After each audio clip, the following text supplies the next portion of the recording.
I don't decide how iTunes sends Yeah. me a goddamn message. I can't do anything about that. I'm sorry. iTunes makes Boy, very just nice music. Oh my nigga, man. when I tell you Justina sent me, she sent me a message at Hey. 7:15 a.m. We live. Oh, what it is? welcome to You go welcome ahead to and the that shit According out. Sources. I may not. I may. I'll probably have the music over. Ain't nobody gonna hear that anyway. Welcome to the According to Sources podcast. I am your host Andre Williams, and today we are back from a 3-week vacation. We had spring break for the kiddies, and Devin is living his life, and Chris is living his life, and Rob is being a father, and anniversaries and everything. But we back now. Devin, you haven't been here for a while. Say hello to the people.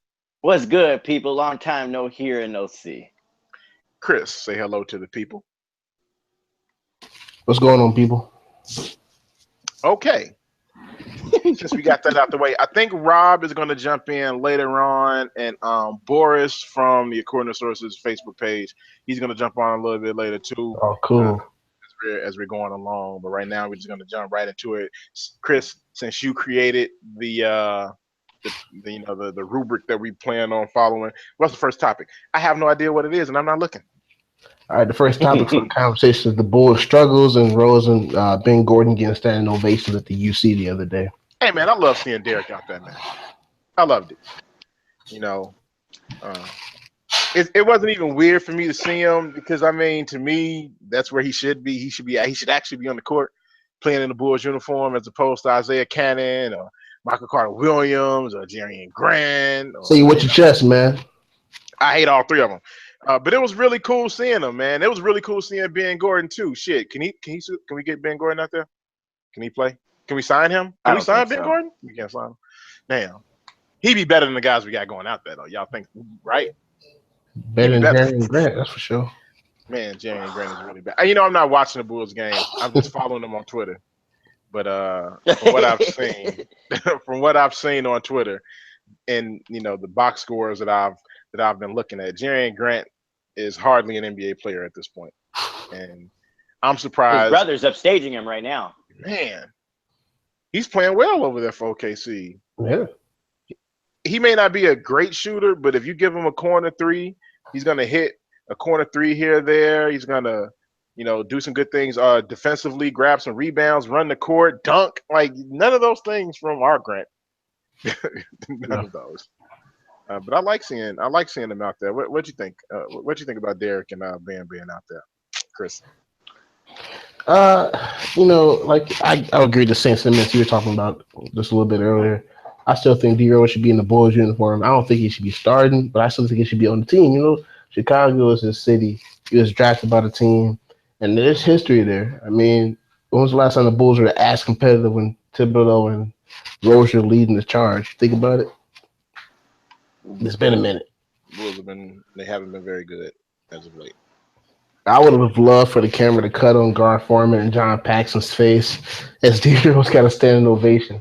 I would have loved to see that, man. And as Isaiah Thomas was destroying Michael Carter Williams and Tony Snell starting in Milwaukee, and all those things aren't going well for us right now. And how we could have really used Taj Gibson because we need another big body out there and we don't have him. So we got Robin Lopez is getting run into the ground. He is getting run into the ground because he's the only big man we have that's worth anything at this point. Felicio hasn't been very good.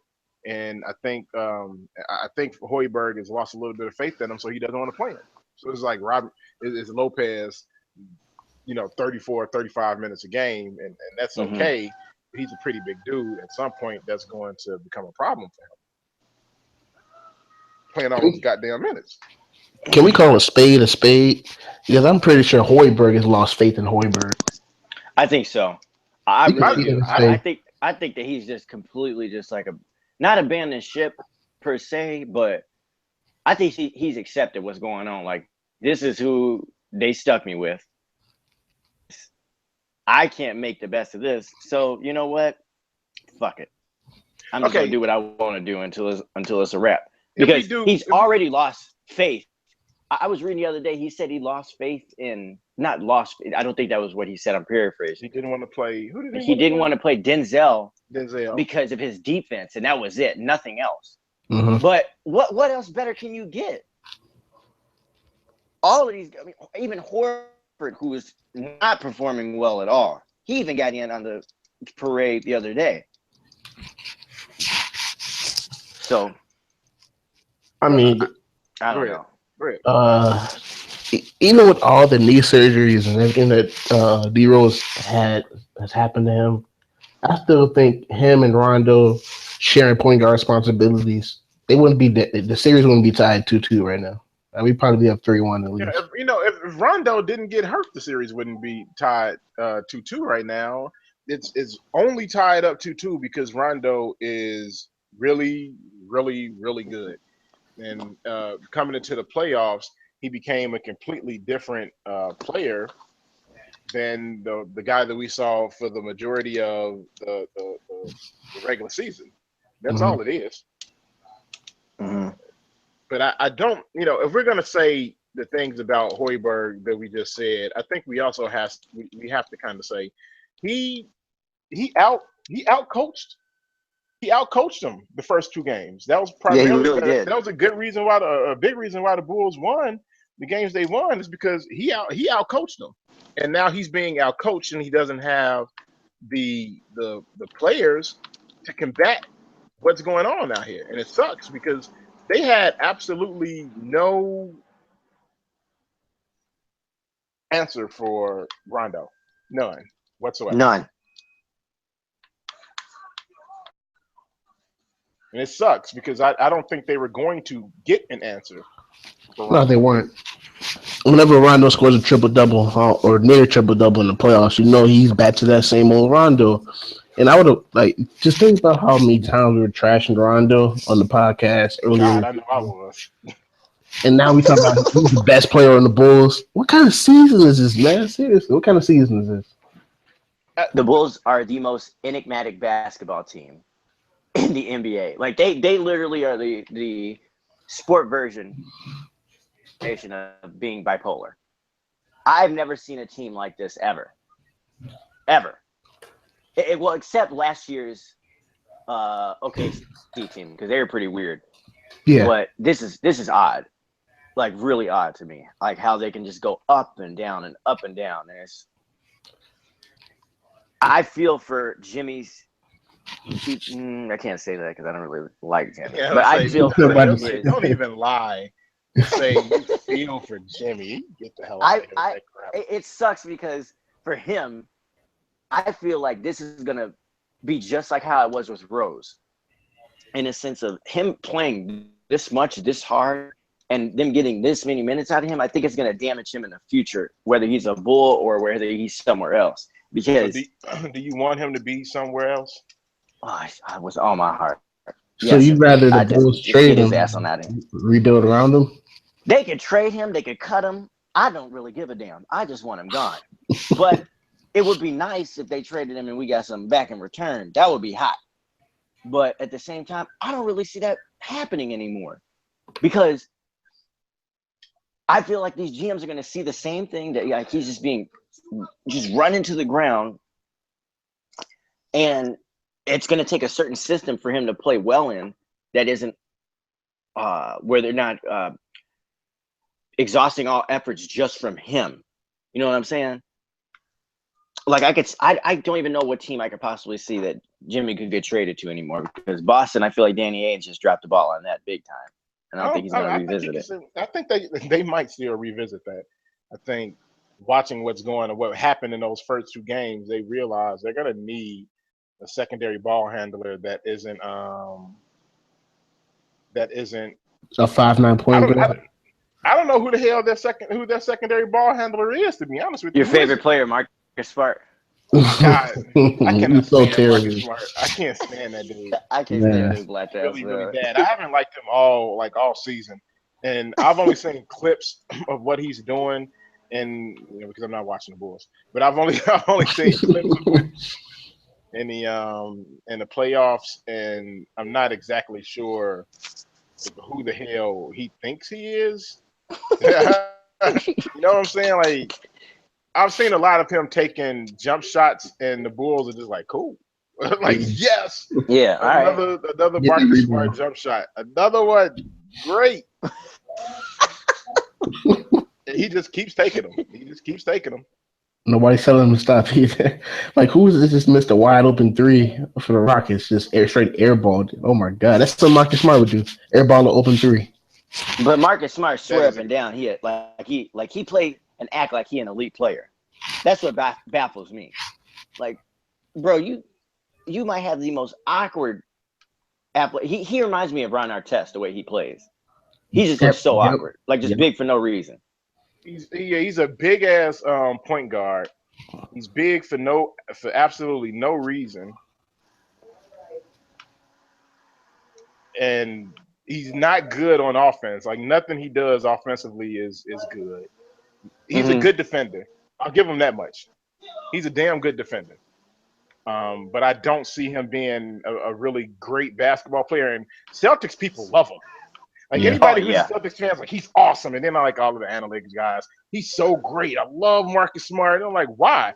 The dude keeps taking a bunch of dumbass jump shots that nobody expects for him to hit except for him. He's the only person who thinks he's going to hit these jump shots, and he keeps taking them. He's never stopping. I don't know. He's like the shooting guard version of Joakim Noah. He's a good defender. But Joakim had that one season where he was like an efficient offensive guy. He hit the little mid-range. He was actually hitting those layups that he started missing, those last 2 years in Chicago. The Bulls were running their offense through Joakim Noah. I can't ever envision a time. Third in MVP voting that year. Like, even prime, like when he hits his prime, there's never going to be a time when Marcus Smart can have an offense ran. Never. And then he's like, he's a fake tough guy. That pisses me off, and I don't like his face. I don't like his face. I don't like his face. I don't like his face. I don't like his face at all. Well, to be honest with you, I didn't like him at Oklahoma State for some reason. I don't know why. I just don't like Oklahoma Bill Simmons was pulling for the Celtics to draft him too. He was so happy.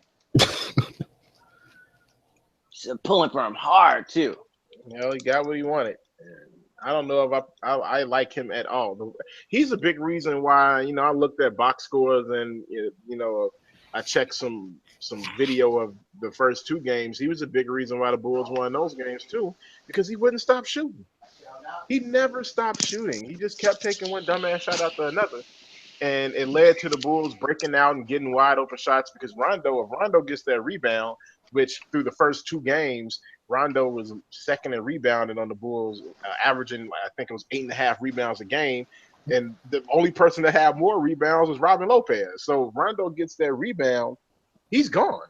He's not waiting around for anything. He's not, walking the ball up the court. He's out in a flash. I think a lot of that was the reason why he had so many issues. Not him, but Rose has so many issues is that sometimes when Rose would get those rebounds, he wasn't just flying up the court with the ball. It was more methodical, and that was some of the issues that the Bulls would have with him. But that's not the case with Rondo. Rondo is like, man, fuck this, I'm gone. I am out. And they didn't have anybody that could stop him because Rondo is. I mean, he's a big guy. First of all, big guard. He could bully guys. Especially he really does. Like, I always look at him in a sense of he seems little, but I forget that I'm looking at him in comparison to the other players on the court. And you look at him compared to some of these other point guards. He is pretty big, man. He's lengthy, very lengthy. Got big hands. Man, his shoulders are he's huge. Wide as hell. It's really weird when you watching him play in comparison to some of these other guards. He's not a little guy. Yeah. But they said today that he's definitely trying to play for I want to say game 5 or So Rajon Rondo's son preparing to attempt to play in Game 6. So we'll see how that goes. So the Cavs and the Warriors. You said what? Oh, never mind. You beat you it. The Cavs and the Warriors were the only two teams in this current playoffs to sweep in the first round. And a lot of people are kind of skeptical about both teams, even though they won straight 4 games. How do you guys feel about that? I feel like what else does LeBron James have to do for people to not be skeptical? Like he can't do anything anymore. Like they made a big deal about how have you ever seen a nail biting sweep before? Mm-hmm. And I don't understand. It's a sweep is a sweep. Shit. I get it that I totally understand that, if it's an inferior team, yeah. Somebody like the Magic and they just happen to just squeak in that 8th spot. But this is a Paul George team. Like they're gonna play somewhat hard.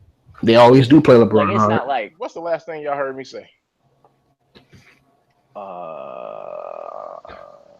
Like, what are y'all talking about now? I got kicked. The Cavs and the Warriors. When you left, I was telling you about the how Rajon Rondo was going to try to play Game 5, but after that, you cut out. Yeah, I heard that. I hope he doesn't. I don't want him to play Game 5 because I don't think him playing with one hand is going to make a bit of a difference. If one more game could help, I would like for him to, wait one more game.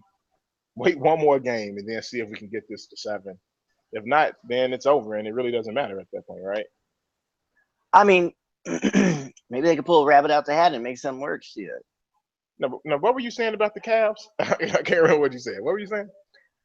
I was saying, people have been really skeptical, even though both the Warriors and the Cavs swept. They're the only teams that sweep their series. Skeptical of what? Now, I'm saying that what does LeBron have to do for people to not be a skeptic of anymore? Skeptic of what? What are people skeptic of? They're going to go to the finals. Well, they were saying, like, a lot of critics are saying that, when was the last time you saw a nail-biting sweep? Like, none of these games were blowouts. Like, a sweep is a sweep.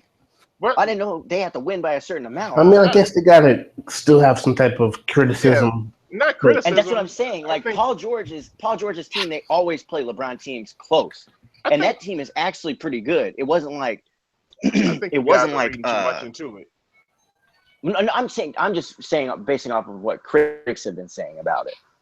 Like Mark Stein, he's a fucking hater. Yeah, definitely. I forgot who else it was that said it, but Skip obviously. They were saying how a LeBron James led team shouldn't have to play every game in the first round close. I think honestly, I think you're reading too much into it. What are they going to talk about if they don't have something to talk about? They got to make something to talk about. Otherwise, it's like, what's the point of even having a job, right? They have to have a storyline. It was a sweep. You haven't even heard anything about the Warriors sweep because they just beat the dog shit out of Portland. So you have to have something to say, or it's like it would make no sense of them even holding the conversation. So I don't even think it has anything to do with LeBron. It's just about you need to have a storyline, and sweeps don't often give you a storyline. So you really have to make a storyline, and that's all they're doing. They're just making a storyline. What do you think, Chris? I mean, I feel like the Cavs are always given, like the short end of the stick. Doesn't matter what LeBron can do. LeBron could, bring Jesus back to earth, and they'd still be like, well, how'd you do that? And do you think you did it well? And it's just that's not the right Jesus. He's black. Oh, exactly. Sorry, that's the only Jesus. LeBron can walk on water, and it still wouldn't be enough. So, and at this point in his career, I'm pretty sure LeBron doesn't care for anybody has to say, considering what he did to Charles Barkley early in the season. And he doesn't let it affect him. But the thing is, though, the Warriors, KD's not 100%. And I understand they beat the Blazers by, 30-28 last night. But that's Portland. Man, I don't give a damn who it was. I don't give a damn who it was. They scored 45 points in the first quarter, in the first quarter. They are. That was. I don't give a damn if it's San Antonio either. They're gonna beat the hell out of San Antonio. That's a series I'm looking forward to because, I think LeBron is definitely going to be watching that series because he's going to be like, if these motherfuckers do that shit to San Antonio, like we got to make sure we come with the right shit. And I asked my brother this earlier. Do the Warriors really need Kevin Durant? Yes, they do. Do you think they really need it? Yeah, they do. Like, I don't think so. I still I'll think let they you would. tell me why. I still think they give. I still think they would have gave Portland the business. They would have. I don't know. Go ahead, but tell me why you don't think they need them, and then I'll tell you why I think they do. Draymond, Steph, and Clay. That's it. If one of them is off, the other two, well, Clay for the most part, he's been kind of suspect in the conference finals and finals the last 2 years, but I think they're that good. Like, I don't think they got him for the purpose of assisting them in winning a championship. I think they got them just to get him off another damn team that they have to go through. I don't believe that at all. I don't believe that at all. And I read, somebody had put that up. This is how I feel about it. For as great as Steph is not a go and get a bucket guy. You don't think so? No, he's not. He's not a go get a bucket guy. What do you mean? Like, if I need a basket, I'm gonna call him. If I need a basket that doesn't revolve around just walking up the court and shooting a wide open shot from half court, or running off of a screen and getting the shot. If I need somebody to take the ball against tough defense and get a bucket at the end of a game, they did not have that last year. That's why Kevin Love kind of locked him up in that last situation. And I know he wasn't 100% healthy, but even at 100%, like at 75% healthy, Kevin Love isn't locking up Kevin Durant. Kevin Durant is a go and get a basket player. And they needed one of those guys. They needed it. Like, Steph is great. I love Steph. Like, Steph is one of my favorite players in the NBA right now. But I know for sure that he's not a go and get a bucket guy. Whoa. Wait, rephrase. What did you just say? Steph is one of my favorite players in the NBA right now. That's what's up. Sorry. I love Steph. Like, the fact that he was able to put aside his ego, there was not one. Like, Stephen Curry is the 2-time MVP of the NBA, right? And he just allowed Kevin Durant to come on that team and basically be the 1A guy where you didn't hear not one thing. Not one thing. Nothing was ever said throughout that entire season about any goddamn thing going on. Well, Steph God-fearing. He ain't going, but LeBron is God-fearing, but you heard a whole bunch of shit about how the issues were between him and Dion, him and Tristan, him and Kyrie, him and Kevin. I forgot Dion played for that team. Exactly. It was all kinds of stuff. But, he didn't, it was no issues. That was one of the first things KD said about Steph. He's like, the thing that I love the most about Steph is that he has absolutely no ego. It was nothing about him, this is my team. You need to do this. We do things this way. It was like none of that. None of that ever happened, and the team was much, much better for it. It allowed Kevin to fit in instead of trying to find his way to fit in. And I think, like, that's a dope thing to me. And also, I just love the way he plays basketball. The way he plays basketball is fun, man. Like, I like watching him play. Probably more than anybody, because sometimes I don't like watching Russ play basketball too. Sometimes it's a headache to watch. Sometimes it's a chore. Man. Sometimes watching him play is a chore. But okay, so do you think that they would have? Do you think it's still going to be a challenge for them to play LeBron then, or are they going to sweep them? No, they're not going to sweep them. LeBron isn't getting swept in the finals again. I don't think he'll let that happen. But I don't think it's going to be as difficult because, okay, like, I know it's just regular season, but when those guys play each other, it's not just regular season, right? And I think I said this before in another one of the podcasts. when they played them, it was like a couple games and a couple nights the first time for Golden State. They came into Cleveland. They were up by 20. They ran out of gas, and they ended up losing by what, like Jefferson pushed Kevin. Yeah, he pushed Kevin, whatever. But they ended up losing by what, one or 2 points or something like that, maybe. By a basket, yeah. Right, they lost by a basket. But then the same situation going into Golden State. Cleveland's on like a couple games and a couple nights. They go into Golden State and they got their damn head smashed. Those things like that. That means things. Like that means something. Like that's not a regular season game for them. They're trying to show each other. They're trying to get it's one-upsmanship.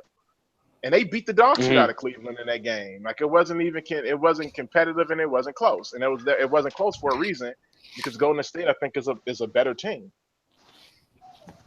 If we're talking about the finals, I think it's going 6 games. Yeah, I can see it going 6 games. Personally. Definitely. Definitely not going to be no damn sweep. LeBron ain't getting swept in the playoffs. I mean, in the finals again.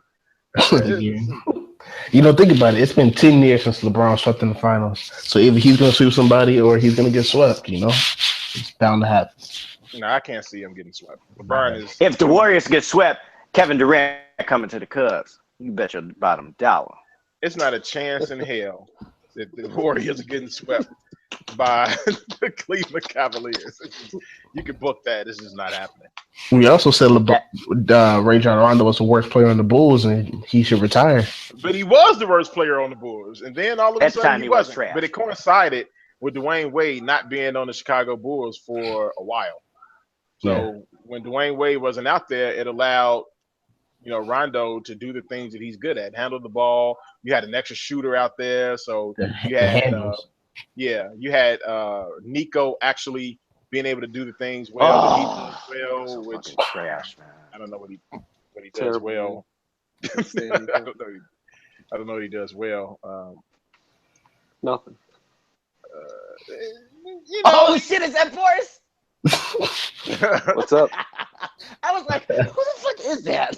Nico can shoot a little bit, man. He shot like 40% when he shot 40% from 3 during that little stretch. I mean, it's not bad. He was nobody cares. He needed to shoot 40%, otherwise he would have been at like 20% on the season. So we got a lot of March Nico. Yeah, get off Nico, man. Y'all gonna leave Nico alone. No. I am not letting him slide. Nico's been trash. At him, no. What you say, Boris? I said Dragon Tarlac number 2. No, hell no. Hell no. All right. So what do you think, Boris? We were talking about whether or not the Warriors need Kevin Durant or whether or not they just needed him to not be on OKC. Well, you guys were talking about I think you were talking about the finals, and if we're already talking about Golden State and Cleveland in the finals, which it probably will come down to, I think it's a big thing to look at is going to be Devin, your guy, Draymond. Because last year, he fell apart in the finals, man. Just collapsed. He got in his own head and just, It was the whole playoffs, kicking people. Disappeared. I mean, it just I think it all got, just like Boris just said, man, it got into his head. And then finally his own MO of being that like tough, gritty type player who is still talented on demise. And he ended up getting suspended, and then he only played well in the sense of like in comparison to his teammates, because he was only an assist away from a triple-double. And that was in Game 7. By then it was too late because everybody else was folding right before him. Yep. 5 minutes of that game the other day, and it was so many missed shots by Golden State. I'm gonna be honest. As much as I wanted Cleveland to win, they should have won that game. Yeah, of course they should have. Not just like things though. Not they just hands in the face, but they were wide open. Go get a shot. They need, because when you get to that point where everyone's missing buckets like that, everybody's missing. You need someone to just go and get a bucket, and none of those guys are really capable of that. Even Steph, he's not like, okay, we're just gonna come down here and post up Steph. No, you're not. Like, okay, we're just gonna come down here and ISO Steph. Just because Steph knows if he drives to the rim, his stuff is getting stumped.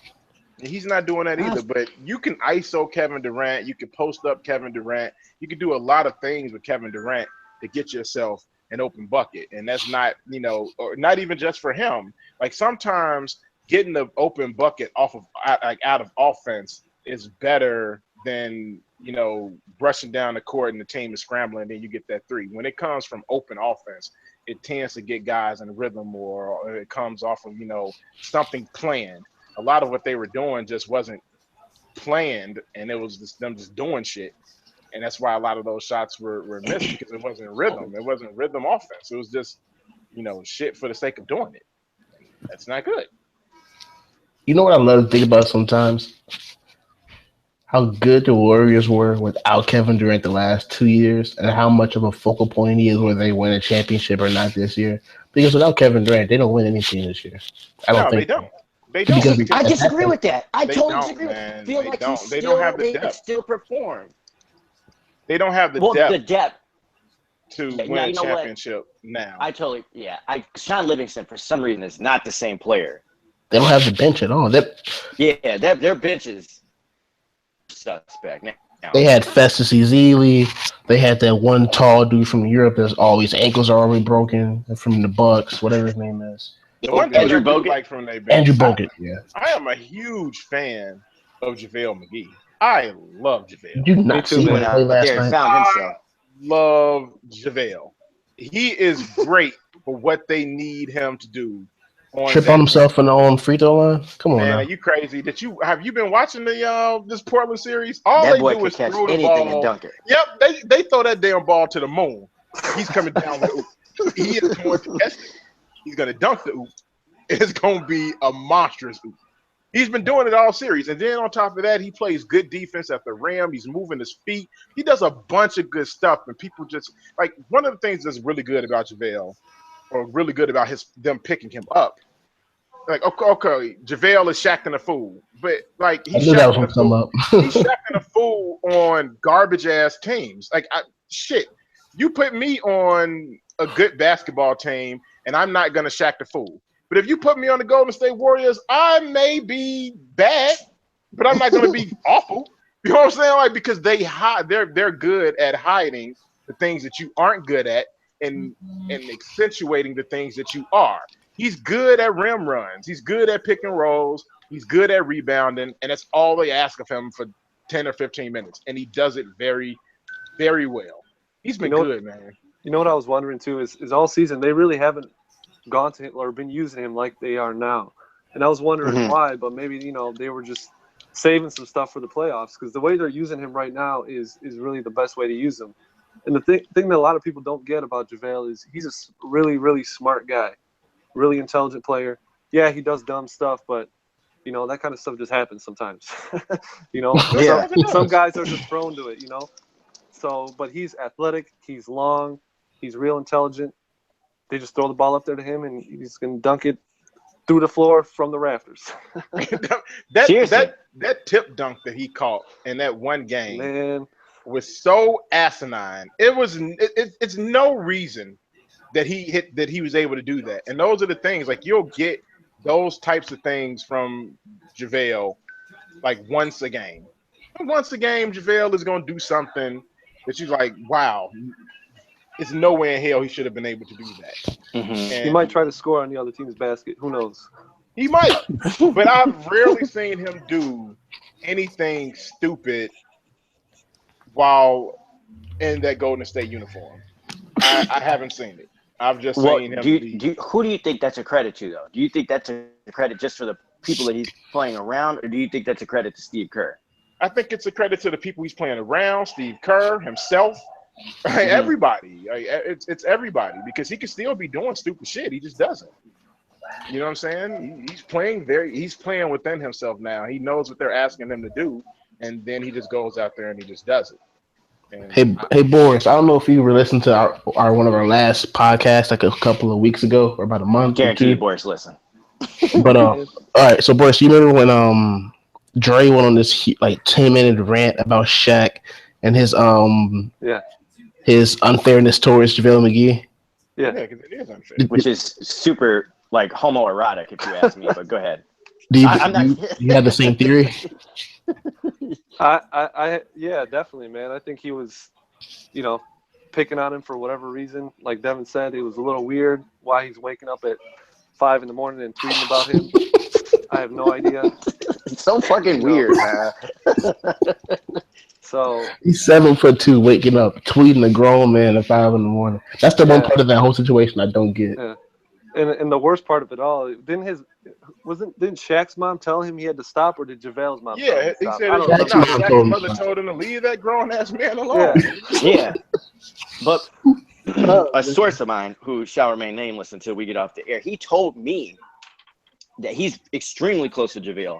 He told me that the Warriors actually, at the beginning of the season, when they had signed him, they had reached out to Turner Sports like, hey, like, if you guys are going to do it, we totally understand it's a running thing on your show, but it seems like it's a bit personal. Was one of our players, you know who we're talking about. We asked that you refrain from it. And I guess that he was, I'm not sure if JaVale was featured this season on Shaq and Afu, but I don't think he was. Apparently Shaq brought it back. Just to do it. Just to do it. And so Golden State reached out to him again like, yo, like, we already asked you about this. You got to stop. And I think that's what fueled Shaq to do that. Look, and it was after JaVale had a good game. He had a good game that night. It was like, what? Why are you doing that? Like, you're Shaquille O'Neal. Why do you feel the need? It's weird. To take shots at goddamn JaVale McGee. What the hell was wrong with you? I think the best thing is when JaVale went on that rant and he called him a coon. That was fun. Man, you know what? That was the one that hurt God, yes. That would hurt him. I don't know if y'all remember, but when that whole thing was going down and that whole tweet thing was the back and forth, I don't know about y'all, but a lot of people couldn't really tell if they were joking or not at first. Yeah, nobody knew if it was a joke or not until the coon came out. Nobody joked. Yeah, when that coon came out, I was like, oh shit, they for real. I'm not jokingly calling you a coon. It's real now. And Jason Whitlock ain't got nothing to do with this. I know it's real now. I was trying not to say his name, but Oh no. Shout out to you, Jason. I'm still looking out for you. Sorry. What's the next topic before I get fucking the avatar of A2S. Yeah, we had to change it. It ran its course. We were talking about, you look throughout these playoffs and you got guys like Vince Carter still playing well. ISO Joe is just murdering the Clippers. Man. I don't know where the hell that came from. No answer for him. Darren Williams had a couple of good moves in a few games. He looked like a decent basketball player again. Are you guys surprised to see people like ISO Joe, Darren, and Vince Carter play as well as they're playing? Not so much. Because Vince changed his game a while ago because he knew what the hell was going on. He knew that he was getting old and his legs weren't what they used to be. Joe is the one that really surprised me, like big time. Especially the other night, it's like the main source of their offense with like 6 minutes left in the game. Like, oh yeah, give it to Joe. He got it. Like, what? Because where the hell did that come from? You want to know why? Because Jamal Crawford is playing a lot of minutes for the Clippers, and then they're getting all of these mismatches where he has to guard Joe Johnson. And that is just terrible because Joe Johnson, like, do you remember when Joe Johnson played? Can you tell the difference between Joe Johnson and Paul Millsap? No. I can't, because they damn near the same height, and I'm almost certain they weigh the same. So, like, you got a power forward trying, I didn't realize he was that big. Yeah, Joe Johnson. He's about 240 at least. Yeah, he big as hell. So you got Jamal Crawford trying to guard a big ass power forward as ISO Joe in the post. It's not a chance in hell he's going to be able to contain him, and that's the biggest issue that they have right now is that they can't contain him because nobody can guard him because he handles like a guard, but he's big like a power forward and he shoots really well, especially off the dribble. In the mid-range too. Mid-range. He could hit the three. Like, he's doing, like, he could do anything they need him to do, and he does it really, really well. Y'all remember when Joe Johnson dropped Paul Pierce last season in that regular season game in Brooklyn? I'm gonna be I don't remember. honest with you, I don't. I really want to see that happen. I thought Joe Johnson was dead until the other night. I knew he was in the league. I knew he was in. He went to Utah because everybody was like, "Why the hell did Joe Johnson go to Utah?" Hell, I guess we're seeing exactly why Joe Johnson went to Utah. He's balling out for them. I remember, wasn't Joe Johnson in that one summer where all those free agents? It was like the summer of summers for free agents. Yeah, wasn't he available that year? Yeah, he was available. He ended up staying in Atlanta because he got the biggest contract. That's right. Yeah, he got paid. I remember I was like, the Bulls, please don't sign no damn Joe Johnson, please. No, they'll get him. They'll get him in a couple years. Yeah, they're gonna get him. When they might come right back around. They're gonna sign Paul Pierce next year. We already got Rondo. Ray Allen still playing? No. LeBron tried to get him to come to Cleveland, but he said no. The Bulls will find a way to I don't get it. Not like I told you, Dre. Bulls are getting mellow. Yeah, 5 years too late. Let me tell you something right there. No. Market that. What my boy Fizdale say? Take that for data. Take that for data right now. Here on A2S, ladies and gentlemen, Carmelo Anthony come to the Bulls along with D Rose. No, I don't think I think the D Rose train is come and gone. And if the Bulls find some way to get, like, I would take Melo if the only thing we had to give up was, like, I don't know, Nico. So is he still on contract with the Knicks, or is this his last year? Yeah, I think he's got like 2 more years, right? Yeah, I think he has 2 years left on that contract. What about Wade? After this year, he can Wade change, has an opt-out clause, which I don't know if he's actually going to take it because no one's giving him $24 million. I don't see him opting out. He knows he got a good thing here. I don't know if it's a good thing, but he knows he has something to pay him a lot of money. He got something. He got a check. He got the money thing. That's what he has. Yeah. That's I promise you, bro. I was watching him the other night and I was like, man, that's Dwayne Wade. No, it ain't. Dre, that's exactly what I was like in my mind. Like, wait a minute. That is him, right? That don't seem like him. They didn't put a Dwayne Wade body scan on Jerry and Grant. Because I just can't believe it. Like, no explosion. Like, he barely has any lift on his jumper. When he missed that dunk. That was bad. Yeah, that was bad. That was very embarrassing. Yeah. I was not. Yeah. I don't know, man. It's like he took off and then he was like, "Oh, too far." Oh.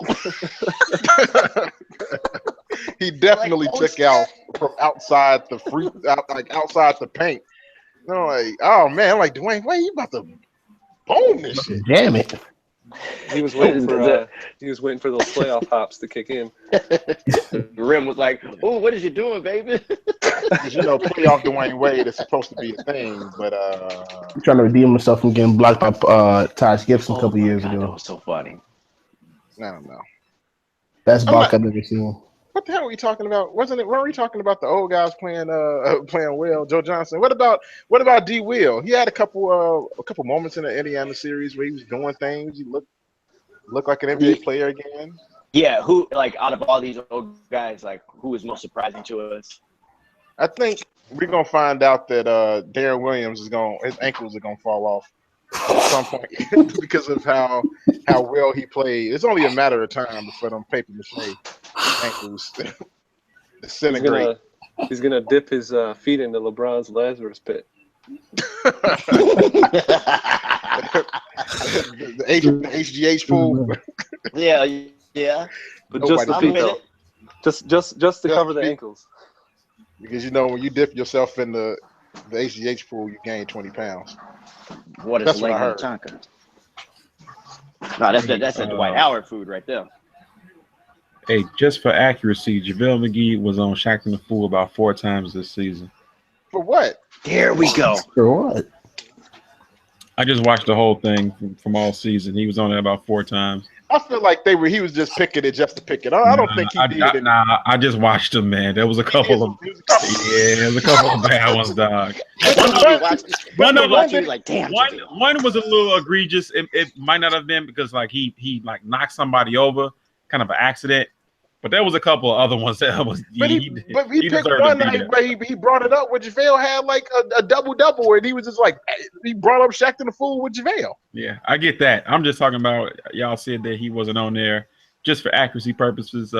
He was out of 82 games. Fact checking. Yeah, he was definitely on there about 4 times. It seems like between him and Joakim are two of the favorites. Always on there. Joakim was on there about the same amount of times. But Joakim is just not good anymore. So. Yeah, Joakim had a real bad flop that put him on there too. That's fasciitis. Is the one where he flew like 20 feet after the push. Oh, off a rebound, free throw rebound or something like that. Mm-hmm. Yeah, that's a Joakim. That is man, I cannot believe he got busted for PEDs, man. That's crazy. I can totally believe it. Totally believe it. He knows what's up. He's just trying to salvage what's left, man. I don't blame him, to be honest. His body is all messed up, and he's trying to get back. My back. He's had two surgeries on that shoulder already, I think, right? Yeah. At some point, it's going to. He's been in New York. Damn, he's had 2 since he's been in New York. He had one last summer, right? Because they said it wasn't successful at first. He had to go back in. Damn.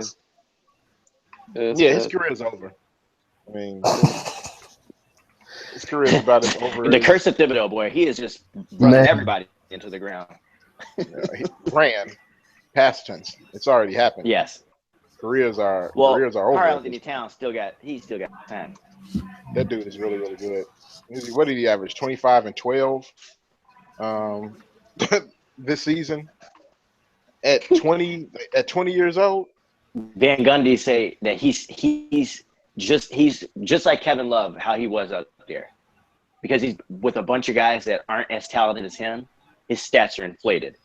Now Van Gundy say a lot of stupid things, but that might be his top 5. Yeah, I was gonna say that's pretty bad because that team and the team that Kevin Love was on, they got some good players on that team. You got Andrew, you got Wiggins, who's really good. He averages about 20. LaVine was playing really well this season. He's playing really well this season. Before he tore his I'm talking about Wiggs. He was off. Oh yeah, Wiggins wasn't as good as I thought he should have been this year. If he'd have been a little bit better, I think they'd have been okay, but he wasn't. So what's going on with this Chris Dunn dude from Minnesota? I've heard about him. I've never watched him play. Is he good? He wasn't good this year. He's really bad this year, actually. But you gotta wait for point guards. You gotta wait for point guards. Rookies in Thibodeau's system. You never know. He might end up being good. You gotta you look at Chauncey.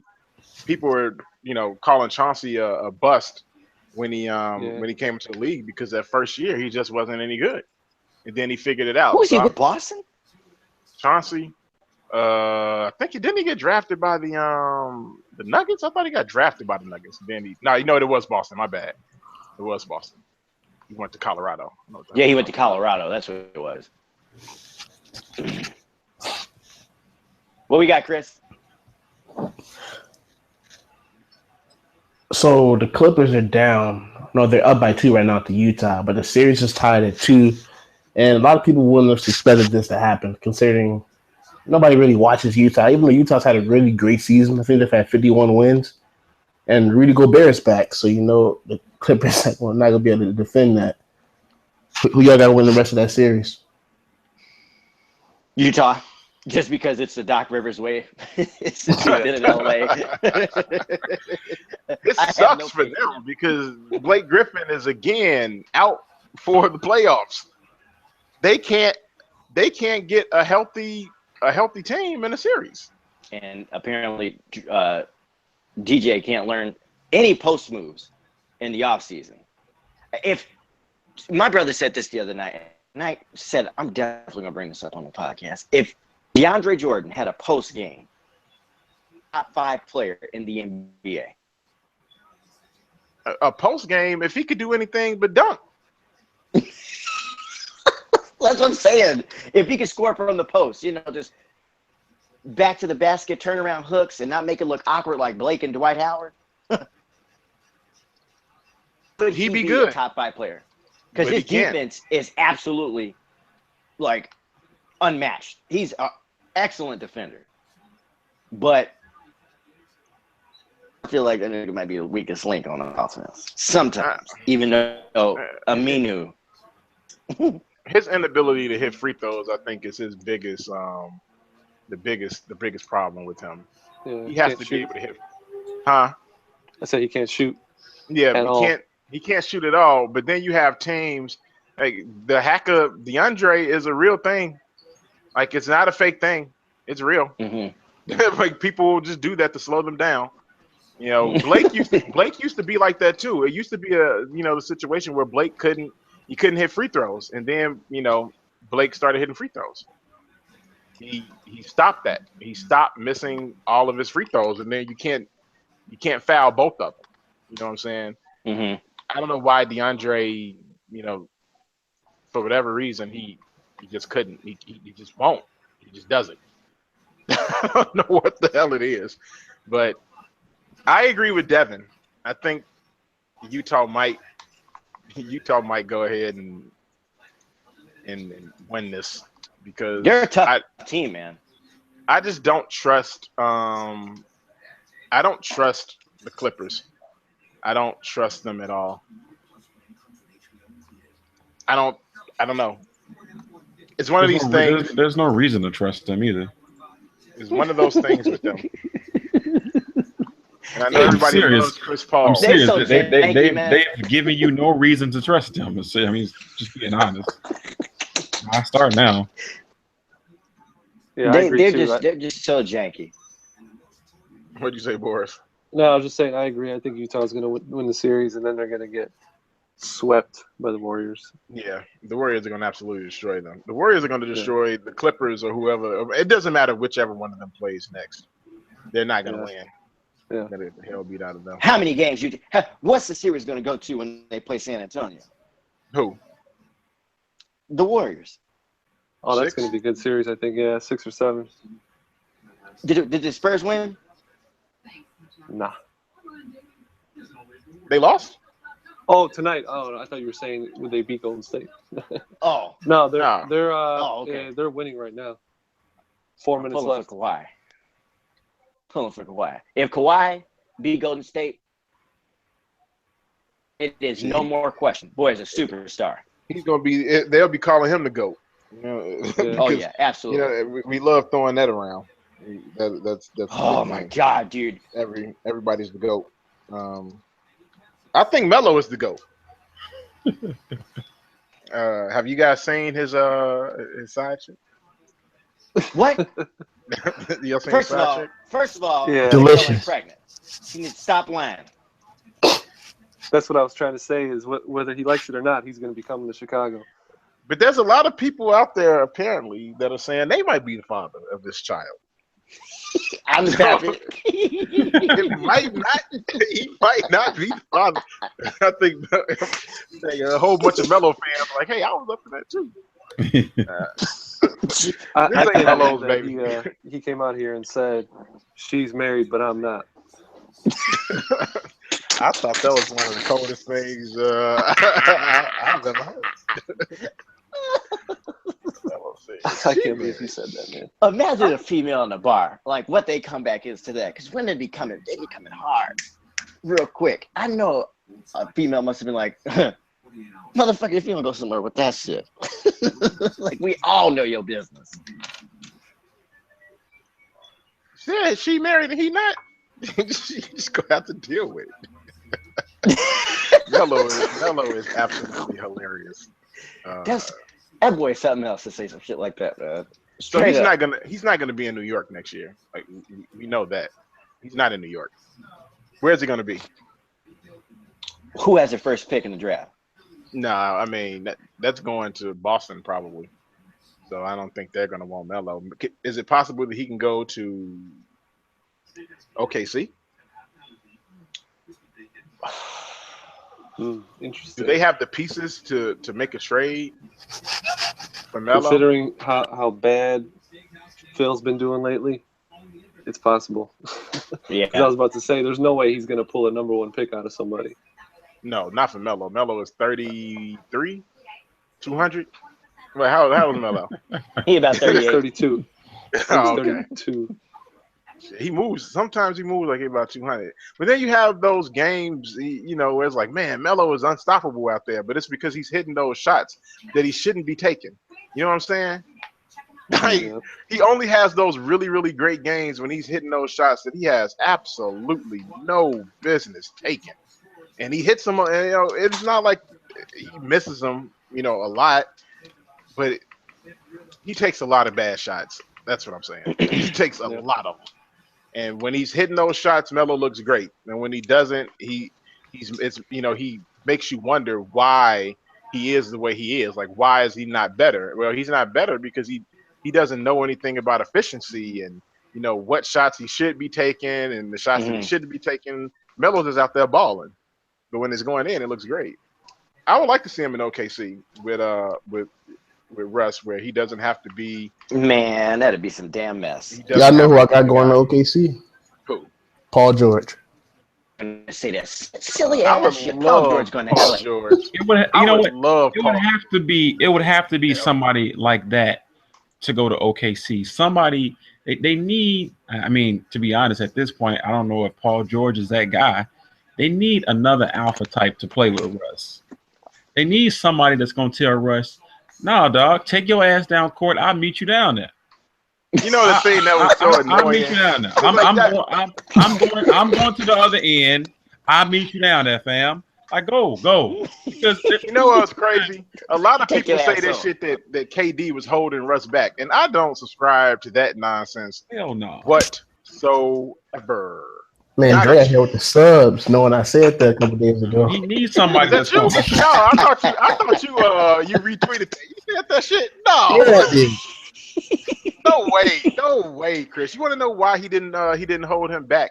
It just means he's doing more right now, and that's fine that he has to do more. But he wasn't holding him back. He needs because he needs to do less. Reined in. He needs to be do reined less. in. He needs to do fucking. I don't think Kevin was holding him back. I don't think so. No, he wasn't holding him back. He just, like Dre says, he needs to do less. Because I watched the game tonight where there's plenty of times where, let's say, Robinson, how the fuck you say his name? Man, he can't shoot. If he weak ass jump he shot. gotta steal at one point. And instead of just taking the ball down court and maybe getting the layup and maybe getting fouled, he stopped to find Russ. It's like, no, bro, go down court with the ball. Russ, I'll meet you down there, bro. The basket down there, I'm coming down there with the ball. Go that way. You know where I'm going. I'm going. Like, this is where I'm going. Like, I'm not going there too. Everybody's grabbing rebounds and they're stopping the whole no, they're not. game. They're not. They're waiting to allow Russ to grab. Ain't that what they said? That too. He gets an alpha. Do you think that Billy Donovan gonna be like encouraging, like, yeah, man, go make sure you tell Russ not to do no shit like that? Because it seems like Billy Donovan is enabling him to do all that shit. No, I don't think he's gonna go down there and tell him to do that. But another good basketball player is just not going to allow it. That's true. Like, no, you shooting us out the game right now. Relax. Like, relax. We all know you dope. Like, but you ain't got to come down and like chuck up a 3 feet behind the 3-point line. Like, what are you doing? Kobe did that shit. Now, if I had those shots, he ain't Kobe. No, of course not. At all. And this is a completely different era of basketball too, where those types of things aren't like, that's not the way you play basketball now. And I know they don't have a lot of shooting. I understand that because they don't have a lot of shooting. They got McDermott. What you talking about, man? We had McDermott too. We didn't have a lot of shooting. Nah, fuck that shit. They did my boy Doug wrong. Doug did himself wrong. Not hitting fucking shots. The second his dad called. Yeah, you're not lying. Second Doug, his dad called. Second Doug's dad called. It was a wrap. It was over. It was a wrap. Because Doug's pops had that Fred Hoiberg Iowa State phone number. Like, hey, I think I don't know what's going on, bro. You gonna give my son some more tick? Oh, bet. Guy was like, he's got to go. Get him the hell up out of here. You got Doug McDermott's father calling me about numbers. Get Thibodeau out of here too. Get both of them out of here. Man, dog. I hate to see like so many people now, so many players rather, that are like you can confirm it just by looking at them that it's something about the Bulls. It's not anybody else. It's the Bulls, because you see them go to other places and they do not become like superstars or anything like that, but they do well. Like you see how Taj has been playing, man. I'm almost positive he started the last 3 games for them. Not that they had much. I mean, they could have started Canner, but he played really well. Canner is not capable of playing in this series. He's more capable of playing in any other series, but not this one. The game is way too fast for him. Hell, anybody that's playing with Russ right now is not capable of playing in this series. I feel like you got an agenda, Rob. I don't, man, because I love Russ, but just watching that game tonight just pissed me off because it was bad. It was a lot of bad basketball, and it was mostly because Russ was just chucking up shots. But I saw Snotty Drippin say that, he was yelling out. You guys were saying, what about Russ? So I thought he was playing well. And he was. And in the third quarter, Russ went fucking off. He was hitting unbelievable shots. Was he hitting those Carmelo shots that I was talking about with Carmelo? The ones that you probably shouldn't take? Listen, bro, this fool called his own miss off a free throw. Yeah, I saw that. Dribbled baseline. And went to and hit 3. It's like, what the fuck? He shouldn't have shot it. It was one of those, oh my God, what are you doing? Oh shit, he hit that shit. That's crazy. But like, it was like, no, don't shoot that. It was an irritating game to watch, man, because that fourth quarter, he was obviously tired. He just kept chucking up shots. And his teammates were just looking around like they didn't know what to do. Like, oh, you know what? No, I can't shoot this because Russ might punch me in the face later. So at some point, will they ever be able to get the right amount of talent around Russ? Because Kobe went through the same thing.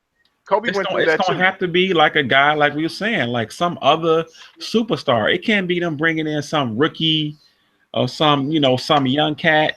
Like it's gonna have to be, some other, guy with some time in the league. Or somebody like that. Otherwise, it ain't gonna work. It ain't gonna work. Still don't have the fact that a Durant-led OKC team blew a 3-1 lead against Golden State. I'm not gonna let y'all do Russ like this. Russ. I mean, I think it was led by both of them, wasn't it? No. Y'all not gonna do him. Y'all not gonna do my boy Russ like this. And Rob, you gonna tell me that lie that you like him, but you hate him. I can feel it. No, I mean we're not gonna say that it was a KD like that. A KD led team. It did say KD was holding Russ back. KD is a reason. No, I wouldn't say he was holding Russ back, but KD was the reason that Golden State came back with that jank ass chicken shit defense that he was playing. Hold on, you don't like Russ? You know what? I don't like KD. I would say, if you want to say something about what he was doing, it won't be the defense, because defensively, that was some of the best defense. Yeah, that was some of the best defense I've ever seen Kevin Durant play. Offensively, he wasn't really hitting any shots. He was missing a bunch of shots. But defensively wasn't his problem. He just wasn't hitting his shots. I don't want to hear it. Russ is a reason that they got there. Y'all gonna stop hating? I mean, I love Russ, but I do agree. No, y'all not gonna. I'm not gonna keep using. I can't do it, Devin. I can't. It has nothing to do with what happened last year. I'm strictly talking about this year and what I watched tonight. And what I watched tonight was a bunch of bad basketball, namely by number 0. And just to put a point on that, Russ was 5 for 18 from 3 tonight. Because he kept and most of that shit was in the fourth goddamn quarter. I saw one stretch in time where it was like Houston was 5 for 20. And you telling me Russ was 5 for 18? Oh, Houston couldn't buy a bucket either. Houston couldn't buy a bucket. Shoot your shot. And Russ just kept chucking up shots. It was plenty of times they came down, and instead of just maybe dumping the ball inside and getting something close to the basket, you had plenty of time on the shot clock. Russ just, dribbling out and then, chucking up a three where he didn't have to. They had a turnover. They had a turnover. I forget who it was. It might have been Jeremy Grant, maybe. He's at maybe the top of the key. They had been swinging the ball around the top of the key, and Russ is in the corner on the other side of the court, waving his hand. He wants the ball. So, Jeremy Grant, being a good soldier, tries to sling the ball across the goddamn court, and it goes out of bounds. It's like, it was unnecessary. I almost threw something in my damn TV. Like, what are you doing, dog? Like, you didn't have to throw that pass over there to him. Fuck him. Take a shot or something. Like, I love Russ, but like they could have won this game tonight had he not just been chucking up shots. Okay. How much did they lose? The one thing about after they did the whole, do a fake comeback. The fake comeback at the end, it might have been like 5 points. I mean, I turned the game off for like a minute. I figured it was done. And then apparently they did the whole fake comeback thing, and they still lost by 5. Yep. Or whatever it was. But just a lot of bad basketball down the stretch. Then they wasted a bunch of timeouts. They didn't have any timeouts to call, so they just kind of left Russ out there and whatever starters was out there, and they was all, gassed. It was bad basketball with about 5 minutes left because everybody on both sides was dead tired. But leave it up to Russ. Keep on shooting. No matter. I'm tired as hell. I got no legs, but I'm gonna keep shooting. Shoot your shot. I ain't mad at him. See, but that's like you said, Kobe. Russ really screwed himself. I think he really screwed himself with signing that extension with OKC. It was done out of anger, man. It was so done out of anger. He didn't have to do it. He had to do it though. Why? He wanted the love. He only did it to a point. That was it. He didn't have to do it, man. It was like when they said that he did it, I was like, wait, what? Russ did what? Why? Like, why? Why did he just do that? What are you doing? He wanted the love. Baby. What is you doing, baby? He already had it. Oh, what is he doing, baby? Now he wanted the love from KD not being there. KD not here. I'm about to be. But he wasn't gonna have it nowhere else like he got it here. You know that. Man, he didn't have to sign that deal, man. He could have just chilled. He could have chilled and then waited and took his ass home like he was supposed to. You wanted to go to LA? Probably. Yeah. That's what I thought was gonna happen. I'm like, man, Russ. I'm like, Russ up. He out. He up. As soon as the season over with, Russ finna bust ass and maybe get MVP this season, and then he out. And then it was like some random ass Tuesday. Like, yeah, Russ just signed a 3-year deal. Wait, what? He had to, Rob. He had to. Yeah. He only signed a contract out of spite. He did. Free smoke.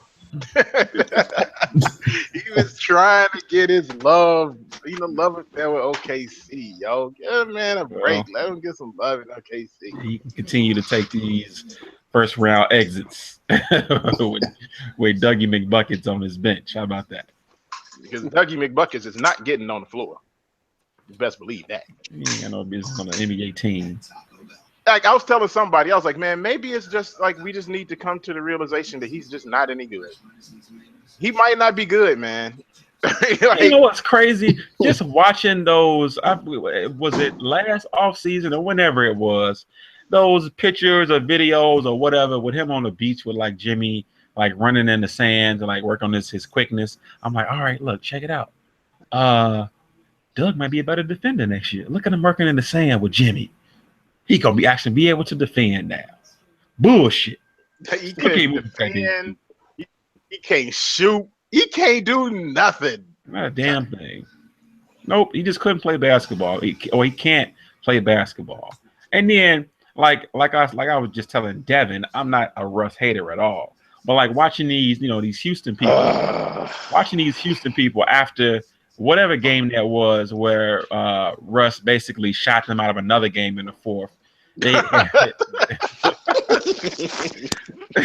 had posted this video where it was like Russ missing like the caption before the video played was like, hey yo, Russ, Rob is on that with Russ, yo. Was like, Rob is on that with him. He was like, he had missed Dougie McBuckets, who was apparently at that point in the game 3 for 4 from 3-point land, instead of just chucking up a three. It's like, I mean, come on. I mean, like, is this what we're doing with Russ? Are we like really blaming him for not passing? I'm hating. That's all that is. It's hate. I'm not hating. You're not hearing me. You're not hearing me. I'm defending them. I'm defending the lackluster cats he got around him, but that don't excuse chucking up 18 shots in the fourth goddamn. Okay, let's talk about this then. Let's talk about this. Do you remember when KD was still on the team and they traded for Oladipo? What was everybody saying about OKC's team? They were loaded. They were loaded. Who did they trade for him? I don't even Ibaka. They traded Ibaka. Yeah. But when they got Oladipo, everybody was like, OKC is loaded. Yeah. They're gonna beat Golden State. I love that. I love that trade for them when they did it. I'm like, man, that's a dope trade for them. So on one hand, they were loaded. Then on the other hand, he ain't got no help. I want to know which one it is. I don't want the narrative to be because they want him to win the MVP, which he is the MVP. It shouldn't be because his teammates were bad, because that's not true. That's not true. It wasn't true when they traded for Oladipo. It ain't true now. The teammates aren't bad. If he trusts them a little bit more. But what I don't like that narrative. I don't like that narrative. He's the MVP, but I think it's become because everybody wants him to be the MVP. We have to throw the whole team under the bus. Like Russ carried these motherfuckers to the playoffs. You know, that's what most all-star players do. They carry teams to the playoffs. That's what they do. But it's not that his teammates are so damn bad that they needed him to carry them to the playoffs or some shit like that. Like they nobody helped. Nobody helped. Not one single player helped them do anything. I don't like that. I didn't like. I was looking at that all season. We were talking about how loaded they were before, and then now they're not loaded anymore. Yeah, maybe they're not loaded. I get what you're saying, but they were bad. But they were bad though, Dre. But maybe they were bad for the same reason that you're talking about Russ right now. Yeah, I mean, a lot of it has to do with that. A lot of it also has to do with them missing open fucking shots, and you having a wing defender that can't fucking shoot free throws. But that's OKC's problem. They front office fault because they love those guys. They had Thabo Sefolosha for years and wouldn't start James Harden. Yep. I remember that. Oh man, that was bad. That was real bad. That was real bad. That's their thing. They like the guys that can't shoot but play defense. That is their thing. Because Billy was definitely. I mean, he couldn't. At the end of the game, when he wanted to switch offense for defense, I mean, it was real tough. For starters, he didn't have any timeouts left, and he wanted to get him out of there, and he couldn't do it. And this dude missed, like, I want to say 4 free throws in a row or some nonsense. It's like, dude, you a wing defender. Like, I mean, you got to be able to hit at least a couple free throws. I just always found that storyline to be a little interesting because we all said they were loaded. Like we all said it. Like, man, they got everything they need to be. Roberson can never show up. Golden State now, and now they don't because their team sucks. It's like Roberson can't come back. He can't come back. But you know what? To Dre's point, they're gonna probably give his ass an extension. You hear me? Yeah, they're probably gonna do that. But I think he played himself out of a lot of money.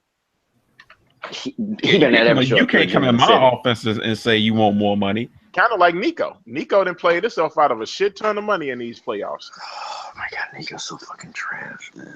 Oh my god, it's unbearable to watch him play now. All he had to do was come out here and be March Nico, and he couldn't do it. Why couldn't he be March Nico? The fact that we got to break down his entire 2-3 year career to 1 month when he was actually that's the month that he goes off every year. He goes off in March. It's incredible. The Nico stands gonna tell you that we hate him, and they apparently I didn't know that he had a following on Twitter of a bunch of idiots. I want Nico to be good, man. Like the same way that I wanted Tony Snell to be good. He just wasn't in the Bulls. Now he balling out in Milwaukee, right? Huh? If Trump's good for us, then America's good. If Nico's good, the Bulls are good. The Bulls are good. Of course, I want Nico to be good, man. Why the hell wouldn't I want Nico to be good? He just wasn't for the vast majority of the time. Just a tad bit better than my boy Nocioni. I used to love watching Nocioni play. Corner 3, wet draws all night long. He was gonna hit it. Don't worry about it. No, Sione can't even be shit. He don't even know who he is. Now he needed those months where he was shooting 40% from three or 45% from three just to be an average 3-point shooter over for the course of the year. So for the Nico stands that are out there, like, well, look at what he did in March. Like, okay, you can't just look at 1 month. You got to look at the totality of the season, and it wasn't good, right? Like, you can't just tell me to look at March. Man, fuck March. What is he doing now?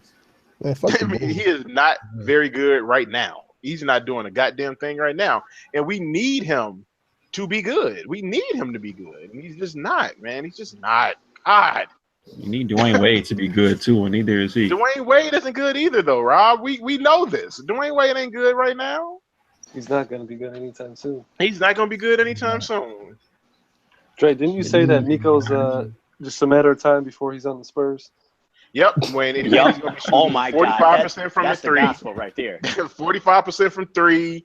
He's going to be a monster on the glass, and he's always going to look like a all-world offensive genius as he moves around all their damn screens and flipping picks and all this shit that they do. And then we're going to be looking like, what the fuck? And it's not because, anything the Bulls did wrong. They just don't have the talent to showcase anybody else's talent. And that's sad. He is definitely going to be a Spur. Fuck, he's going to be a Spur. Did you guys see that one the viral tweet about Pop and he was running and they were talking about foreign players that are above 6'7"? Yeah, and then he starts running. He's running after him. It's like, come here, babe. He's like, I'm a 6'7", non-drafted foreign player. In the second round of the draft. Pop starts running. It's got to be something like that, man. Speaking of running, I know who won't be doing much of it because she's expecting it's a dark-skinned queen, Serena Williams. I'm mad that I get to put my beard in on that, but it is what it is. So can we say that she's the greatest athlete of all time now? Yes, she is absolutely. I will give her top 3. She's my number 2. I'm not gonna tell you who my number 1 is. It's none of your goddamn business. But number 2, Muhammad Ali. It is no. I thought about it too. Huh? What'd you say, Prince? That's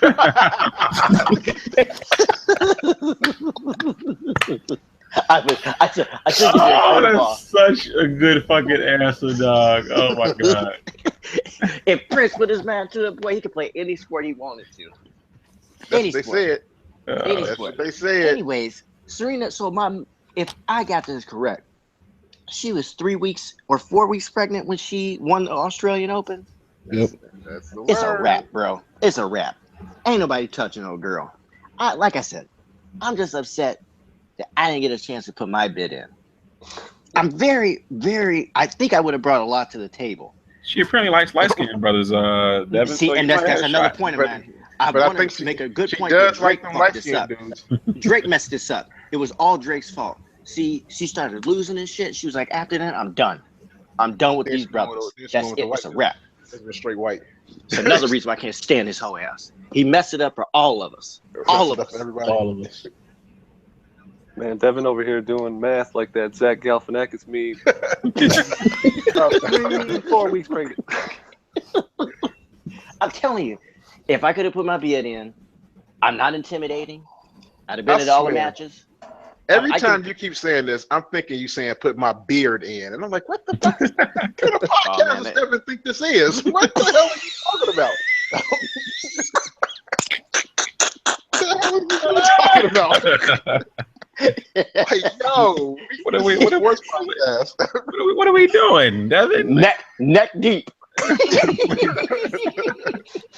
You already in hot water. You better calm down.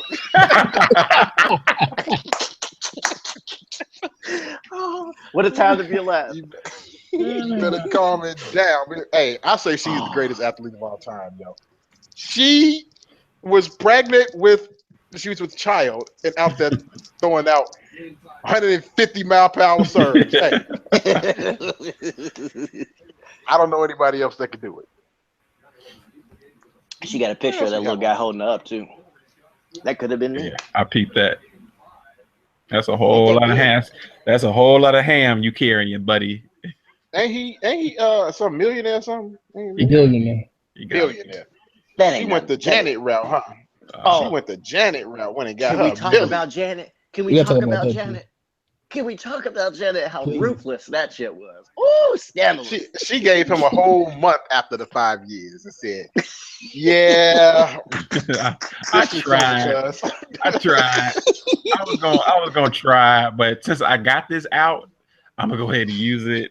So It is wild because it's not like Janet needs the money. that's the She part want that's it. killing me. She's like, you know what? Nah, I want a couple million. I'm gonna go ahead and take this. That's a player's opt-out clause for your ass, ain't it? Man, she waited 30 days like That's she what I'm was returning saying. some shoes. Oh my God! He said Man, she hit him with the player opt-out clause. Oh my God! She was like, yeah. So, buddy left the seat up one day, and she was like, yeah. See, I got the receipt right here. 30 days.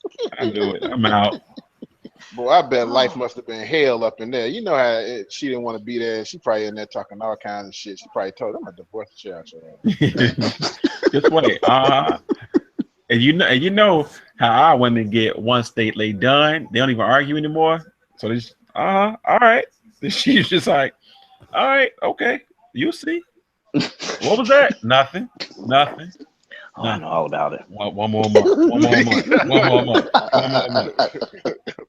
She got a big calendar putting a big X on every single day. Yeah. Dude had been doing all kinds of shit to get her to divorce his ass before then. She just wouldn't. She just wouldn't. You walk into orgies or whatnot. Hey, what y'all good in here? Y'all good? Everybody warm? She handed out moist towelettes and everything.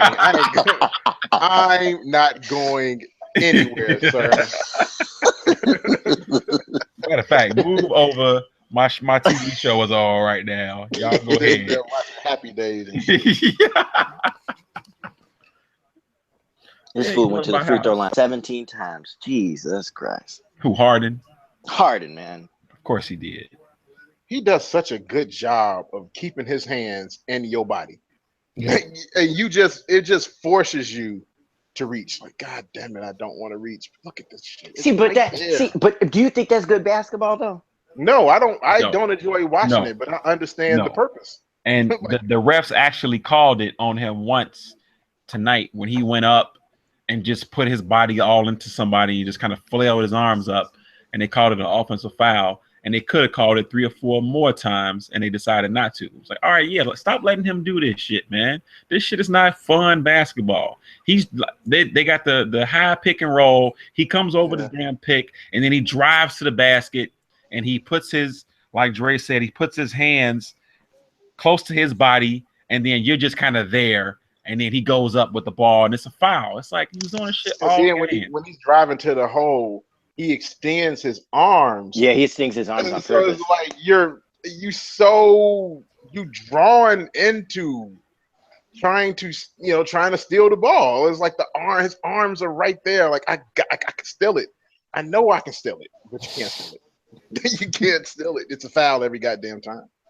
Every single time. And I don't like watching it, but I'm not gonna begrudge him for doing it. He did that shit to an almost triple-double over the season. Oh my God. He was 2 rebounds away from averaging a triple-double over the season. Yeah, he had 8 rebounds. 8 rebounds. Just 2 rebounds. All his teammates needed to do was let him get 2 rebounds like they did. And that just shows you how my generation towards the NBA, all we really care about is stats and how flashy you are. Don't give up the fact that Boris said he shot 5 for 18 from 3. And Rob said he shot most of that in the fourth quarter. I've seen Russ. I mean, I like Russ, don't get me wrong, but one thing that annoys me, even though I didn't play like high school basketball, I play Little League basketball. You don't just run up the court from a fast break and just shoot out of nowhere for no reason. Run the play. I don't know the last time I saw Russ take a regular 3-pointer either. Russ takes his 3-pointers from way downtown. He on his NBA Jam shit, y'all. He loves the way like he on smack. Haven't heard that one. Haven't heard the smack. Haven't heard that no more. White girl. Oh, shit.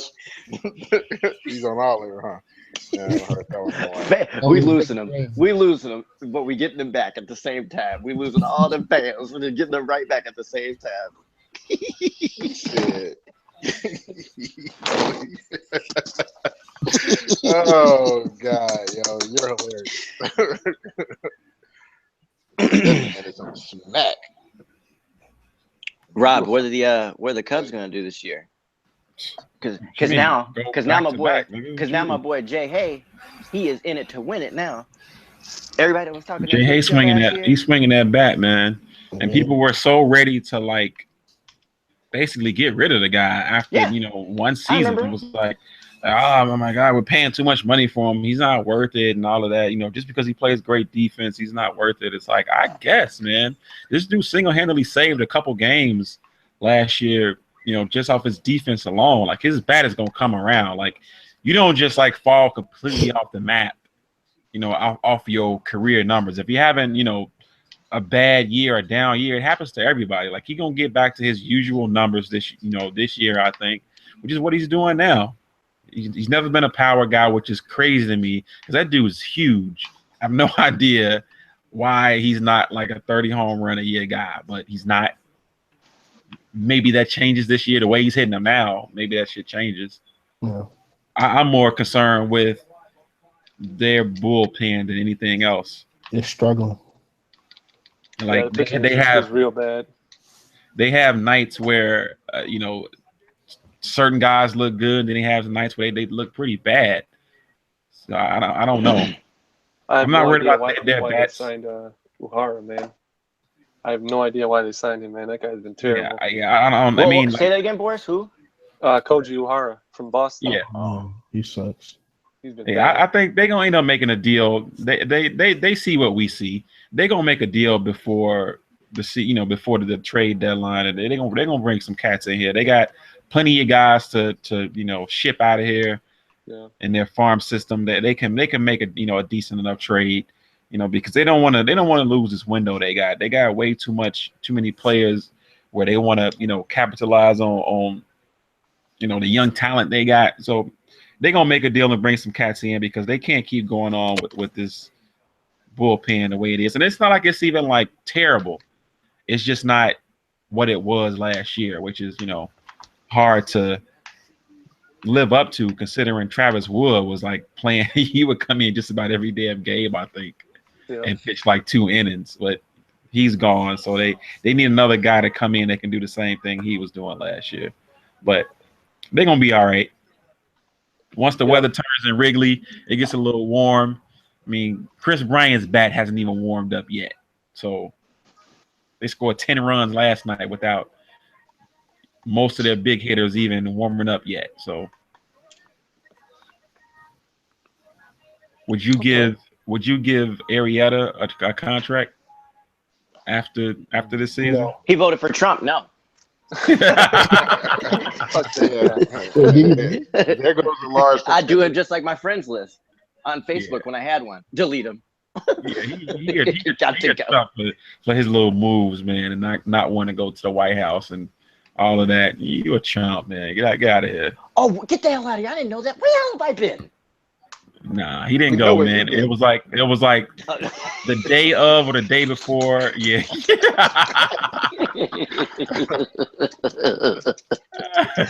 Oh God. Saxophone solo.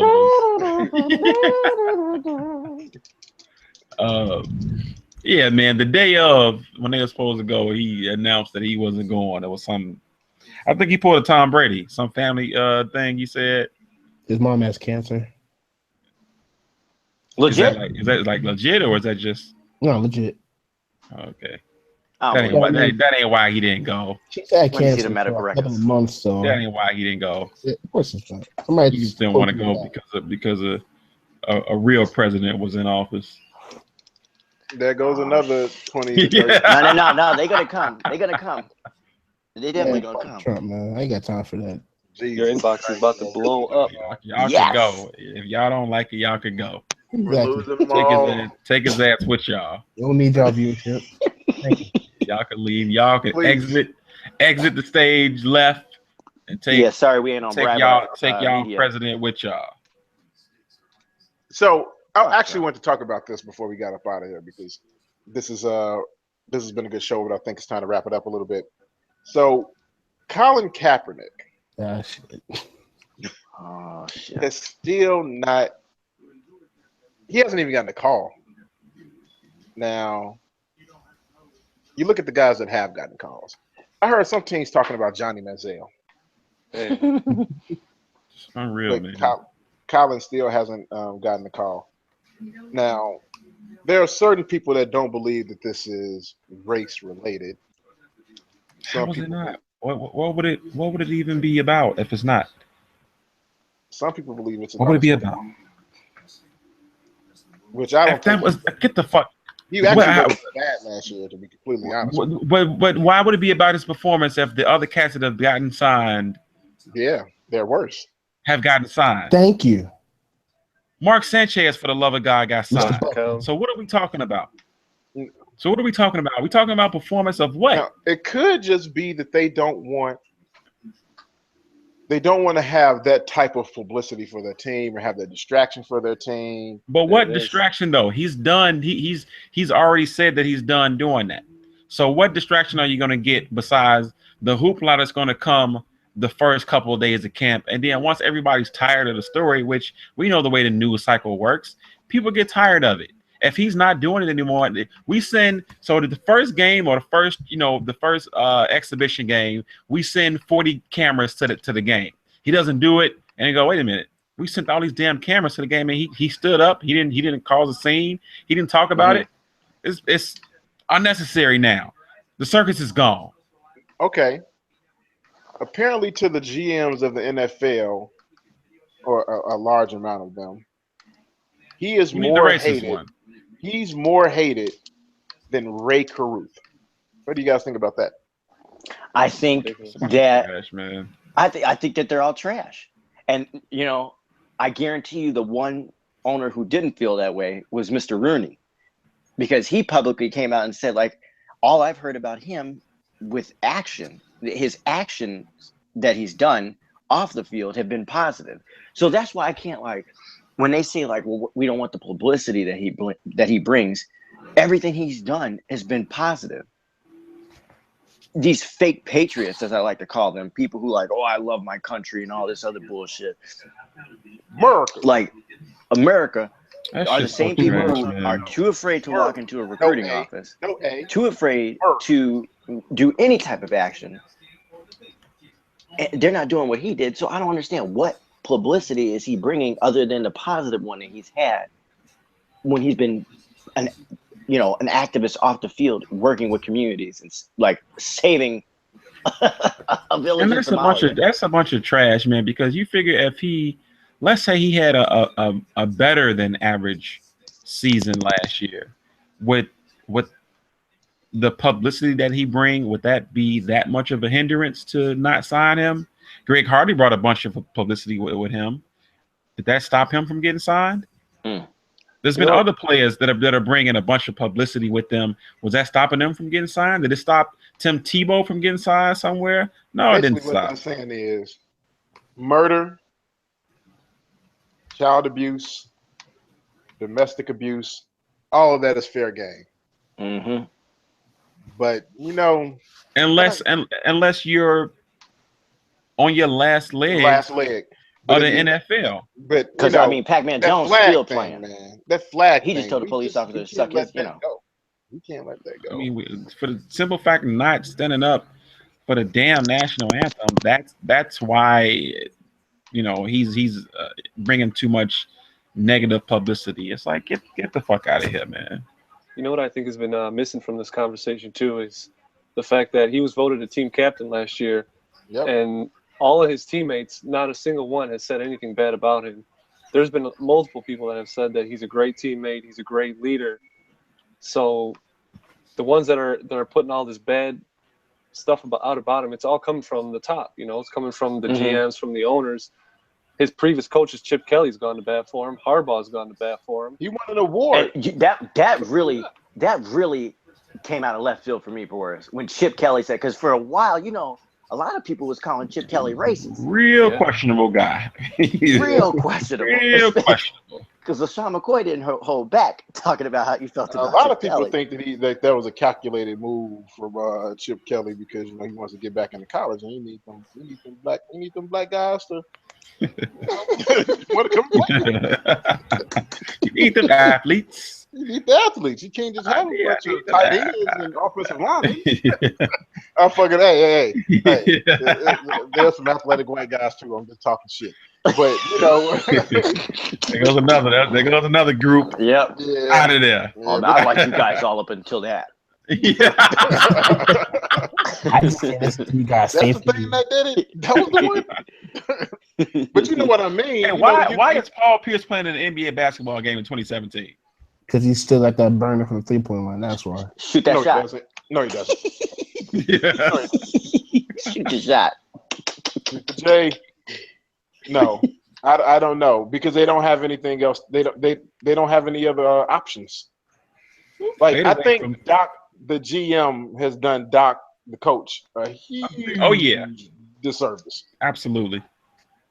And because of the bad moves he's made, they don't have anything to do. I can't wait for Blake Griffin to leave them because I know he wants to. He wants to leave Chris Paul so bad. So bad, bro. So bad. Chris Paul is a very, very unlikable individual on the basketball court. Can't stand it. I love watching him throw his little tantrums. I think they're hilarious. But if I was him, I would be so ready to be done with seeing his goddamn tantrums and watching this. Did we bring up Blake's name for OKC? Because I heard that name this morning on the radio. Wait, he has a name for OKC? No, like him. No, like him. No, not like to him, go to OKC. Like him. Did we say that? Oh, really? You think so? They was talking about it on the radio, and somebody brought it up, saying, you know, because of him being from there and all of that. If I was Russ, I wouldn't want him in OKC. He can't stay healthy. So that was my question. Do y'all think that? I mean, outside of him not fucking staying healthy, is that a good move? I think he would be better with Russ than he would be with Chris Paul because Blake wants to run up and down the floor and Chris Paul wants to, you know. He does not want to do that. He does not want to run. He's more methodical. Chris Paul don't know what the fuck he be doing. You know, if I could like jump back to the Kaepernick thing real quick. When I heard that Caruth comment made from that what GM that was, me being 20, I had no idea who Ray Caruth was, so I had to Google it. Jesus H fucking Christ, Chris. God damn it, Chris. Well, on that note. I don't understand how you compare a man that was standing up for his beliefs to a murderer about paid patriotism to a man that killed somebody. I don't get that. I can see Chris now typing in Ray Caruth in his Google machine. Wait, Ray. Look, he put a Y too. Yeah, I was just gonna say RAY. Wait, nothing's coming up for this guy. Who the hell are they talking about? Who the hell is Ray Caruth? This guy doesn't even exist. Google did on that. Did you mean? God, so hilarious. Yes, really. Right. I mean, RAE. I love that you said you had the Google Ray Caruth. Man, how are we so friggin' old, man? This is crazy. This is a goddamn shame. That shit's funny. It's something. I don't know if it's funny. Like it's funny and sad. It is definitely sad that we're this old. I don't get how, like, I would really love to know who said that. Like, which one of these GMs? So was it just a GM that said it? We don't know. You know, yeah, it was. He said he was anonymous garbage or whatever. Yeah. You know how it goes. It was one of those. Put your name on it. Put your name on it. Be a man. Put your name on it. Put your name on it. Be a man. Put your name on it. Shout out to Coach Herm, man. One of my favorite coaches. Not even for his coaching, just for his commentary. Yep. Commentary is absolutely Put your name on it. Be a man. Coach Herm is that dude at the barbecue. Like, hello. Don't hit sin. Don't hit sin. He is that uncle at the barbecue. Don't hit sin. Think before you hit sin. All right, Coach. I know I forgot something. Did y'all hear about that new TNT series about race? And they got Charles Barkley. About a year. Yeah, they asked that, didn't they? I hope they did. I don't know. I mean, I think it's still on point. I haven't heard anything about it being canceled yet. I thought they asked that. I thought they. For the love of God, I hope they asked it. I thought they, they saw all Black Twitter up in the uproar. They monitor what we say, so they saw all of that shit and was like, all right, Black Twitter said no, so we can't do it. So we run what to do and what not to do when it comes to that kind of shit. So they ain't gonna do it. That would be a bad career choice. People like Charles, whatever semblance of people that still like him, want to keep it that way. So let's not destroy that by putting him up there to talk about race. Let's not do that. It would be a very, very bad decision. One, because he doesn't know how to put a sentence together that is anything close to being a rational thought. And two, because he's going to be fucking wrong. Well, I said cone, you said wrong. I think they're equatable. So he's going to be wrong. Once he starts giving his opinion on it, he's going to be fucking wrong. He's no different in some instances than Jason Whitlock or Stephen A. Smith or any of those guys that do a lot of blaming of Black people about stuff. Was that your boy from the Cowboys, Dez? Was he the one who blamed Black people for the things that it was him, right? Wait, what happened? He blamed Black people for where we are. It's all our fault. I'm not sure about that one. Yeah, it was him. It was definitely Dez. He said, oh my God. Why, yeah, it was a whole big thing. It was like 2 weeks ago, maybe 2 or 3 weeks ago he said it. It's a whole big thing. Yep, it's Black people's fault. No racism, no Jim Crow, no mass incarceration. Just us. Yep. All our fault. Yep. Glad he cleared it up for me because I was unaware. I was completely unaware. I feel educated now. Hey, it's our fault. Thanks. You need this to help you out sometimes. And towards the end, I can't remember who it was. Somebody called Charles Barkley a cuck. I like Charles only in the sense to see him look stupid. That is it. Yeah, pretty much. That's your only motivation? I mean, he's my comedic relief on that show because I don't understand how somebody hasn't talked to him and spoke out to him like, yo, Chuck, as a man, as a Black man, I need to tell you, bro, like, you are not doing this the right way. Yeah. Like, the thing, he's not always wrong. He's not always wrong. No. I will say that. He's not always wrong. It's just he picks some of the worst topics to be really, really wrong about.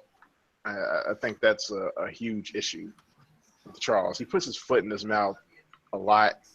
That's a huge thing. Like the whole Isaiah Thomas thing? Yeah, I didn't like the way, like, I kind of understood what he was trying to say. I didn't even see it. I just heard people, I saw the quotes, and I had an idea in my head of what I felt like he probably was trying to say. But wait, what did he say? He was basically saying how, as a teammate, it would. I did see that.